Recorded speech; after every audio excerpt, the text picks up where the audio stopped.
Em, bueno, creo que va evolucionando siguiendo épocas históricas.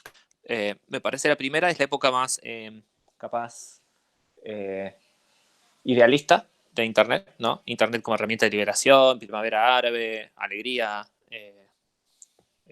paz, amor, conocimiento para todos. Los intermediarios de Internet son todos artífices y socios de la democracia, son todos, digamos, son todas herramientas fundamentales para la liberación, ¿no? Para la democracia, eh, para que el acceso a la información sea para todos, para que se democratice. Son lo que iba a poner en jaque a los poderosos políticos y también a sus asociados en algunos países, como suelen ser los medios de comunicación tradicional, ¿no? Hay algunos países autoritarios en donde algunos medios de comunicación tradicional, monopólicos en sus propios países, suelen ser asociados, ¿no? De ese poder o, o trabajar en conjunto con él, ¿no? Bueno, Internet era la promesa de eso, ¿no? En esas épocas. Y por lo tanto era de cajón la necesidad de proteger a esos intermediarios. Protegerlos porque iban a traer crecimiento económico y mejoría política y en ejercicio de derechos, ¿no? Entonces había que protegerlos siempre, a como sea, digamos. Eso es lo que informa la lógica de la Communications Decency Act, ¿no? Del 96, que es la ley que los protege en Estados Unidos, lo que informa la lógica de la Directiva Europea de Comercio Electrónico, etcétera, etcétera. Creo que después apareció el tema ya de época Snowden, ¿no? Vigilancia masiva, global, las empresas de Internet, sobre todo las que manejan, las concentradas que manejan grandes buscadores, grandes redes sociales, ¿no? Grande almacenamiento en nube, digamos, las que les llaman GAFA, en fin, ¿no? Google, Facebook, Amazon, Twitter hasta un punto, aunque es medio particular el caso, en fin. Entonces esas empresas ya son, bueno, empresas dominantes de Estados Unidos que explotan datos y que en este caso eran un peligro para la privacidad, que para un derecho humano también que siempre se discute. Eh, y bueno, espionaje, net mundial, ¿no? Dilma Rousseff siendo una de las víctimas del espionaje estadounidense, de acuerdo a las revelaciones de Snowden. Ya, bueno, ya empieza lo que se le suele llamar el techlash, ¿no? El ir en contra de las empresas de tecnología. Pero si ustedes son, este, al dejarse, digamos, al asociarse con gobiernos o al dejarse espiar por gobiernos, ellas niegan la sociedad, dicen que es como, no saben sobre eso, o al menos el gobierno estadounidense al usarlas. Se vuelven un peligro, ¿no? Para los derechos en algún punto. Y después ya la maduración de esa idea del techlash, ¿no? Creo que es un periodo que se da entre esa época de las revelaciones de Snowden y la elección de Trump y las elecciones y el Brexit, ¿no? Esos hitos, elección de Trump, Brexit, etcétera, marcan una, un hito, bien digo, o sea, perdón por la redundancia, pero esos eventos marcan un hito en la manera de pensar la responsabilidad de las empresas. Entonces, ahora ya se les hace responsables de, eh, digamos, empieza a verse más claro su rol en el debate público político. ¿Sí? Si bien los activistas hemos estado marcando desde hace mucho tiempo que la manera en la que las empresas intermediarias de la expresión toman decisiones respecto de la expresión de las personas, no es que solamente son meras intermediarias en el sentido de que te dan el conducto y ya está, sino que cada vez más fueron armando un commodity, o sea, un servicio que venden de la curación de ese contenido y de la intervención sobre esa interacción. No es que te dan solamente la plaza pública para que vos te expreses, sino que le dan forma a esa plaza pública. Le dan forma a los incentivos para ciertos discursos. Retiran unos, promueven otros. Y todo esto en el medio de un modelo de negocio de monetización de la interacción humana. ¿Sí? No monetización directa, sino a través de la recolección de datos, ¿no? Y de la promoción de ciertos contenidos, por ejemplo, las publicidades. ¿Sí? Cuando esto ya tenía desde antes problemáticas de derechos humanos. ¿Por qué? Bueno, legitimidad sobre quién decide eso, por qué ciertos grupos vulnerables, trabajadores sexuales, grupos LGBTIQ, indígenas, mujeres en general en términos de contextos de violencia, etcétera, etcétera, víctimas de terrorismo, en fin, todas tenían problemas con la moderación privada de contenidos. Y ahora, cuando le tocaron un poco el ego a los políticos en el sentido de la posible manipulación de elecciones y todo ese tipo de cosas, ya pues, empezó a ser un peligro para la democracia esto, ¿no? Porque siempre se trata, las cosas empiezan a ser un problema cuando le tocan el interés a alguien. Net Mundial sucedió porque Estados Unidos espió a miembros de ciertos países. Si Estados Unidos hubiera seguido tranquilo espiando a ciudadanos de a pie, no hubiera habido el problema que hubo, como el que hubo en Net Mundial. ¿Sí? Esto no fue una cuestión solamente de llevar justicia y paz al mundo, sino que fue también una especie de ofensa a personajes poderosos, ¿no? A la canciller alemana, o sea, personajes poderosos que fueron espiados. Pero si no lo hubieran sido y si hubieran seguido compartiendo la información, nadie se tenía problema, digamos. Porque no les interesa tanto el usuario, les interesa qué poderoso se jode. Y con el tema de Cambridge Analytica, todo eso, ¿no? Bueno, se ofenden los viejos formadores de opinión, entre comillas, que son los medios tradicionales, se ofenden políticos, ¿sí? Y al mismo tiempo, por otro lado, van y contratan más de esos servicios para tratar ellos de explotarlos y así por el estilo. Y a esto se va sumando, ¿no? Las tensiones económicas que empiezan a haber. Porque estas empresas se apoderan del mercado de publicidad en línea, por ejemplo, haciendo peligrar la fuente de ingresos típica de los medios tradicionales. Entonces ahí aparece otro problema. Entonces se juntan problemas de protección de datos, posible espionaje, ¿no? Que vemos antes. Eso es protección de datos en el sentido de explotación de la interacción humana. Intermediación en la interacción humana a nivel de libertad de expresión, cómo ellos le dan forma a ese debate público. Problemas económicos, porque le sacan, concentran, digamos, el principal medio de ingresos de los medios tradicionales. Entonces, todos estos factores confluyen y precipitan en la época de Brexit, Trump, Cambridge Analytica y todo eso, ¿no? Más allá de que sirva o no sirva, el problema percibido es ese y es multidimensional, como te acabo de mencionar. No es que yo soy un gran escéptico del efecto de Cambridge Analytica, no solamente yo, muchos somos. Pero las realidades que están detrás son estas, están marcadas, ¿no? Cuestiones geopolíticas, digamos. Y ahora aparece una tercera época en la cual los gobiernos empiezan a dudar sobre si oponerse a estos nuevos poderes es lo correcto o más bien lo que hay que hacer es asociarse y buscar que trabajen para los objetivos del gobierno. Y estamos ahora en la época posterior al techlash, para mí. Y con esto del coronavirus y todo eso se va a acentuar. Que es decir, hay cosas que podemos usar a nuestro beneficio del hecho de que existan estas plataformas concentradas y que toman decisiones sobre los derechos de las personas. Va a pasar cuando vean, por ejemplo, con todos estos datos para el coronavirus y el rastreo de la gente, van a decir, uy, mirá, este recurso lo podemos usar para la ciudad inteligente, para facilitar tal cosa, para no sé qué. Van a empezar a querer meter mano de los datos de las empresas.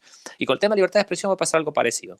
Ya empezó a pasar con la NetzDG, que es esta ley que hay en Alemania, que lo que hace básicamente es darle un poder, digamos, una delegación a las empresas de Internet para que den de baja contenido ilegal en un plazo perentorio, ¿sí? Que en algunos casos es 24 horas. El problema con esto, que hace que las empresas sean las que tengan que decidir sobre la ilegalidad y hacer un análisis de si es apropiado o no dar de baja un contenido. Básicamente privatización de la justicia, ¿sí? Entonces empiezan a ver en qué cosas puede haber una asociación. Quítame lo malo, quítame lo incorrecto, quítame lo peligroso, quítame lo que está en los límites de lo aceptable. Porque estamos hablando acá no solamente de discurso ilegal, en el caso de la NetzDG es discurso ilegal, ¿sí? Por ejemplo, el discurso de odio en Alemania, la NetzDG es una ley alemana, esta privatización. Pero empiezan a haber propuestas, como por ejemplo la de los online harms, o de los daños en línea del Reino Unido, que lo que hace es extender esta delegación de bájame lo malo a cosas que son consideradas online harms, ya no delitos o digamos delitos de discurso, como puede ser el discurso de odio. Desde ya también es controvertido hablar de discurso de odio, ¿no? Inclusive hasta de terrorismo es controvertido hablar. Pero ahora ya se extiende a todo lo que es ciberbullying, por ejemplo, ¿no? Cosas que no son delito ni debieran serlo, pero que son harms, les llaman, como daños, ¿no? Cosas dañosas de Internet. Con el consiguiente riesgo de la libertad de expresión que todo eso acapara, ¿no? Entonces, eso para mí es la evolución. Desde la defensa total de lo que las plataformas hacen hasta al otro extremo de la balanza, que es la alarma total respecto de lo que puede pasar y el rol de la democracia y toda la historia. Y ahora buscar la manera de asociarse y de darle de hacer una sociedad, gobierno, empresa, que permita un mejor control social, digamos, producto también de la concentración, ¿no? Esto sucede porque existe la concentración. Si no existiera este tipo de concentración, sería muy difícil tener un sistema o pocos sistemas, digamos, integrados de control. Eh, Porque la descentralización original de Internet es lo que la hace interesante y peligrosa para los poderes. Ahora que está concentrada, no es peligrosa. Es cuestión de hacer un buen trato con las empresas, con las 3, 4 empresas clave y listo, no pasa nada.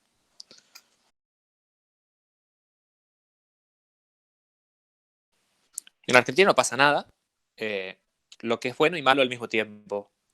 Eh, es bueno en el sentido en el que las ideas que andan dando vueltas o que he visto yo por ahí discutidas en círculos de regulación en Argentina tienden a querer imitar lo que pasa en Europa. ¿Por qué? Porque en algunos casos, como en el caso de la protección de datos, son un buen ejemplo a seguir. Por ejemplo, con la directiva, con el reglamento general de protección de datos de la Unión Europea, la GDPR o RGPD. Es un buen ejemplo a seguir. Es un estándar de protección de datos alto, ¿no? Está bueno. Pero por otro lado, se pone complicado en otras cuestiones de libertad de expresión. Por ejemplo, la Directiva Europea de Derechos de Autor es una barbaridad en términos de libertad de expresión porque establece un incentivo, si bien no es un mandato legal específico, pero sí un incentivo muy fuerte al uso de filtros automatizados para la subida de cosas protegidas por derechos de autor. Y esa es una tecnología terriblemente fallida que, que no permite el análisis y aplicación clara de las excepciones al derecho de autor, que son justamente el elemento o uno de los elementos de expresión humana que más han contribuido al crecimiento de Internet. Toda la cultura del remix, el meme, la música, Justin Bieber en un video tocando pibito en la calle en Canadá, canciones que estaban protegidas por derechos de autor porque cantaba covers y las subían a YouTube, digamos, y el tipo tuvo que, gracias a los covers en YouTube, se convirtió en Justin Bieber. Eso es un ejemplo de cientos de miles de lo que se te ocurra, de lo que se te ocurra. Grandes creadores, grandes artistas de nuestra época, pero grandes artistas que van a pasar a la historia. Los, no, o sea, voy a exagerar un poco, pero quizá no. Los clásicos, los artistas clásicos de esta época, dentro de 200, 300 años, cuando la humanidad mire para atrás, va a ver que surgieron de estas plataformas. Hay gente que hoy en día son artistas y que van a seguir viniendo, que van a tener su origen en la capacidad que las redes les han dado para compartir conocimiento. Y eso sin la cultura del remix y de la adaptación es absurdo pensarlo. Sin embargo, por seguir intereses de grandes empresas distribuidoras de contenidos protegidos por derechos de autor, vamos a legislaciones que son terriblemente censoras, al punto tal que implantan filtros de subida, que ya es directamente algo que se usa solamente para la pornografía infantil, te digo, ¿no? O sea, para que pienses en el peor de los males, hemos aceptado utilizar esta tecnología tan dura y aún aceptando el riesgo de errores, pero lo aceptamos para las cosas más terribles. Imagínate que ahora lo extendemos a que vos subas un pedazo, un clip de Los Simpsons. No tiene ninguna clase de proporcionalidad y de necesidad en aceptable. Sin embargo, la Unión Europea lo ha hecho. Y he escuchado comentarios de querer hacer cosas parecidas en Argentina. Una verdadera payasada. Por otro lado, es malo que en Argentina no se hagan cosas, en el sentido en el que se pierde la oportunidad de buscar una regulación de los intermediarios de Internet que sea progresista verdaderamente. ¿Sí? Hace poco hubo, por ejemplo, la posibilidad de aprobar una ley que seguía más o menos los lineamientos de las leyes de la época de oro, que nos han quedado viejas, porque nos quedaba afuera el tema este del poder que las empresas tienen sobre la expresión de sus usuarios. Estamos pensando siempre en el gobierno como amenaza. ¿Sí? Y nos quedaba fuera ese pedazo, ¿no? El pedazo de qué hacen cuando moderan privadamente contenidos, ¿no? Que es la gran pregunta de estos días. Es cierto, esa ley no cubría esa parte, pero al menos nos daba un estándar judicial. Ahora estamos en esta situación en la que podríamos avanzar. Hay unas buenas propuestas, la propuesta de Observacom, ADC y otras organizaciones en las cuales yo, aclaro, he participado como asesor en una parte. Trata de echar luz en eso, ¿no? De decir, bueno, démosle un marco regulatorio a las empresas, sobre todo dominantes, que son intermediarias de la discusión pública hoy en día, para asegurarnos de que garanticen la libertad de expresión y que protejan. De hecho, es una propuesta contra la marea, digamos, porque lo que hace es tratar de proteger la expresión y hacer que las empresas bajen menos información, no que bajen más. va a contramano de lo que la Unión Europea quiere hacer. Entonces ahí es donde me parece que tenemos nosotros algo interesante para promover. Tenemos estándares diferentes. Por ejemplo, los estándares de discurso de odio de la interamericanos son distintos a los europeos. En fin, hay varias oportunidades para buscar una manera propia de hacer las cosas, digamos. Pero mi miedo es que se quiera copiar lo que se hace en Alemania, lo que se hace con la directiva europea, lo que se hace en el Reino Unido, con los daños. Y bueno, como siempre va a haber el interés de las personas que tienen en cuenta querer solucionar rápido el problema de una persona que es víctima de un problema en Internet, de una situación problemática o traumática. Pero así todo hay que buscar soluciones que den una respuesta a las víctimas, pero que protejan el debate público.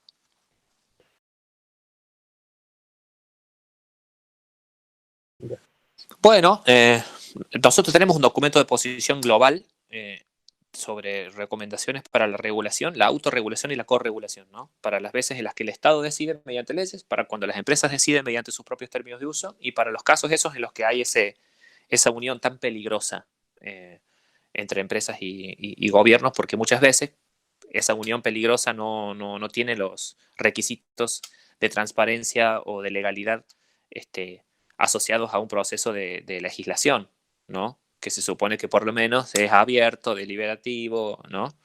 Etcétera. Un ejemplo de eso, todo lo que es, por ejemplo, la coordinación de la baja de contenido terrorista, si te acordás, por ejemplo, del masacre de Christchurch, ¿no? Esta situación en la que entró un supremacista blanco a los tiros a asesinar personas en una mezquita en Christchurch, en Nueva Zelanda. Bueno, la coordinación de la baja de ese tipo de información la hacen las empresas solas, entre ellas. Detectan un contenido, lo hashean, comparten ese hash, digamos, comparten una firma criptográfica para identificar ese tipo de archivo y lo dan de baja para evitar que se vaya subiendo, ¿no? Así todo la gente lo sube de nuevo, en fin, bueno, pasan cosas. Y lo van modificando para burlar la firma criptográfica y así por el estilo. Hay iniciativas en las cuales los gobiernos refieren contenido a las empresas y las empresas lo tienen que bajar, pero a la vez eso no está en una ley, pero es como una sugerencia fuerte por parte del gobierno, toma, bájame esto. Todo ese tipo de negociaciones tras bambalinas son de lo peor, porque son súper oscuras. Yo, por lo menos, si tengo una ley horrible, puedo ver cómo se hace, puedo participar, puedo ir al Congreso, tirar huevos, no sé, puedo hacer cosas, puedo desafiarla constitucionalmente, puedo hacer un juicio. Varias cosas suceden, ¿sí? Una empresa privada, en situaciones de concentración, también es muy peligrosa porque no tengo muchas opciones. Si no hubiera tanta concentración, yo podría irme a otro servicio y listo. Ejerzo mi voto de consumidor, digamos, y me voy a otra parte, ¿no? Entonces, esos son los peligros que hay. ¿Qué habría que hacer? Hay respuestas directas a los desafíos de libertad de expresión y respuestas indirectas. Las indirectas son mejores y más interesantes. Las directas son las primeras que se nos ocurren. Por ejemplo, ¿quién paga? ¿Quién se hace responsable? ¿No? Eso es lo primero que se nos ocurre. Un abogado litigante va a querer ir a solucionar el problema de su cliente, con mucha razón y con mucha justicia. Y va a pedir, hácemela fácil y págame ya. No me importa quién es, no me importa si está bien, está mal. Yo quiero solucionar el problema a mi defendido. Pensemos en un acoso, pensemos en una difamación en línea, ¿no? Nosotros seguimos pensando que no tienen que ser responsables directos las empresas ni los intermediarios de comunicaciones. Nosotros seguimos pensando que no tiene que haber responsabilidad objetiva, esto es a priori, de las intermediarias de comunicaciones, ni redes sociales, ni grandes, ni chicas, ni nadie, ¿sí? Creemos que tiene que haber mecanismos novedosos de notificación de órdenes judiciales u órdenes administrativas para la bajada de contenidos. No creemos que ya haya que hacer lo mismo que decíamos antes, clásicamente, de que había que hacer un juicio cada vez o ir con una cautelar o una orden judicial cada vez a pedir que se baje cualquier tipo de contenido. Creemos que hay tipos de contenido, por ejemplo, la difusión no consentida de imágenes íntimas. Creemos que hay tipos de contenido cuya baja debería ser más facilitada, ¿sí? No creemos, quizá, que mediante notificación directa, eso es algo que es más para discutir, pero que sí hay que empezar a aceptar algunas órdenes administrativas, algunos mecanismos expeditivos, ¿sí? Porque los posibles daños de esa premura son diferentes de acuerdo al tipo de contenido del que hablamos. Por ejemplo, no tiene ningún sentido pretender que se baje con notificación y bajada por parte de cualquier privado un contenido protegido por el derecho de autor. No hay una urgencia ahí.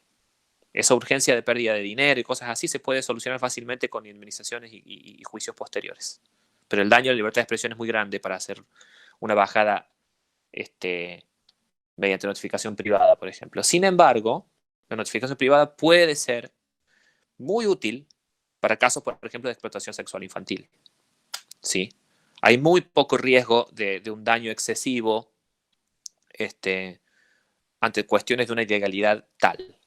¿Sí? Entonces, nosotros estamos abiertos a conversar los detalles de esto que te estoy comentando, de cómo se flexibiliza el estándar judicial, de cómo se flexibilizan los mecanismos de notificación y bajada, notificación y notificación, notificación, bajada y stay down, digamos, de que las cosas queden dadas de baja, de conservación de datos. Hay varias cosas más específicas que se pueden conversar, pero creemos que ya es cuestión de empezar a ir finito y viendo de acuerdo a los tipos de ilegalidades y de situaciones que hay en Internet. ¿Por qué? Porque hoy en día ya vivimos en Internet. Y en la vida fuera de Internet no respondemos a todos los desafíos de la misma forma. No respondemos igual a una difamación que a un intento de homicidio, por ejemplo, en el derecho penal. Bueno, digo, ¿no? En la calle. Bueno, Internet hoy en día ya cubre tanto todo que tenemos que también pensar en mecanismos adaptativos y progresivos, ¿sí? Para responder a algunos desafíos. Por eso me parece que es lo interesante y donde Access Now se está empezando a distinguir, que es que hace propuestas específicas de cosas así. Sin embargo, seguimos pensando que la regla tiene que ser la no responsabilidad directa de los intermediarios.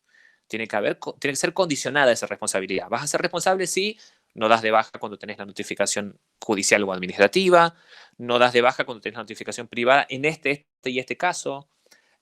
También se puede hacer, por ejemplo, que la responsabilidad esté un poco relacionada a el hecho de tener o no tener términos de uso, de tener o no tener ciertas diligencias. Por ejemplo, también creemos que hay que ponerle límites a la moderación privada de contenidos, lo que las empresas consideran aceptable o no dentro de lo legal, dentro de sus servicios. Por ejemplo, la desnudez, aquí no se habla de política. Imagínate cualquier regla, ¿no? Que vos quieras ponerte como espacio privado. Creemos que ciertos tipos de reglas deberían tener un marco, que esa posibilidad de darse, digamos, de autogobernarse de las plataformas debería tener un marco más adecuado. Por ejemplo, que las empresas puedan tener sus términos de uso, pero que tengan que ser claros, legítimos, en el sentido de informados a su público, de que tengan que tener mecanismos de apelación, por ejemplo, y así por el estilo, ¿sí? Entonces, también pensamos que hay que ponerle límites a la moderación privada de contenido, sobre todo de las grandes empresas, porque ahí es donde se nota también cuando te censura a vos un post Facebook o Google, porque le parece que estás poniendo discurso, no sé, de odio, por ejemplo, y en tu legislación y en tu marco de derechos humanos lo que vos pusiste no es discurso de odio y sin embargo te están bajando y te están cercenando la libertad de expresión. Entonces, ese tipo de cosas creemos también que hay que regularlas. Límites a las empresas también. Por ejemplo, volviendo al tema de regulación, creemos también que los filtros automatizados no tienen ninguna cabida en esto. Creemos que solamente se deberían usar para casos muy específicos de una ilegalidad tal que es indudable, como el caso de la pornografía infantil, que de hecho es el único que encontramos que pueda ser adecuado. Y así por el estilo, pero para pasártelo limpio, en temas regulatorios, no responsabilidad objetiva, sí responsabilidad subjetiva condicionada, de distintas maneras y de acuerdo a distintos tipos de contenido, no filtros automatizados, no delegaciones del servicio de justicia como se hace en Alemania. Tiene que ser una autoridad independiente e imparcial la que decida si una cosa es ilegal o no una empresa en Silicon Valley. Y en cuestiones de autorregulación, ponerle algunos límites para que la autorregulación sea más justa, digamos, y se proteja la libertad de expresión.